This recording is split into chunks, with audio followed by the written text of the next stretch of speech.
এটাকে বানানোর জন্য প্রথমেই নিয়ে নিব একটা কলম। কলমের উপরের অংশটা খুলে ভিতরের রিফিলটাকে বের করে নিতে হবে। তারপর নিয়ে নিব একটা কটন বার। কটন বারের মাঝখান থেকে কেটে ফেলবো। তারপর একটা তারের ভিতর থেকে কপার ওয়্যার বের করে নিব।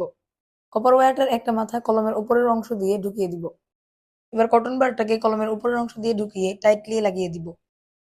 এবার বাড়তি কপার ওয়্যারটুকুকে কলমের উপরে পেঁচিয়ে দিব। এবার এই কপার ওয়্যারটাকে টেপের সাহায্যে এখানে লাগিয়ে দিব। আমাদের জিনিসটা এখন পুরোপুরি রেডি। এটা ব্যবহার করার জন্য কটন বারের উপরের তুলাটুকুকে অল্প একটু ভিজাতে হবে। তার জন্য আপনারা চাইলে হাতকে পানিতে ডুবিয়ে ২-৩ ফোঁটা পানি এটার তুলার উপরে ফেলাতে পারেন। অথবা সরাসরি তুলাটাকে পানিতে ডুবিয়ে টিস্যু দিয়ে আলতো করে মুছে ফেললেই হালকা হালকা ভিজে যাবে এটা। এখন যে কপার ওয়্যারটাকে আমরা কলমের উপরে পেঁচিয়ে রেখেছিলাম, এই কপার ওয়্যারের উপরে আঙুল দিয়ে এটা ব্যবহার করলেই এটা সুন্দরভাবে কাজ করবে। কপার ওয়্যারের উপরে আঙুল না দিলে এটা কাজ করবে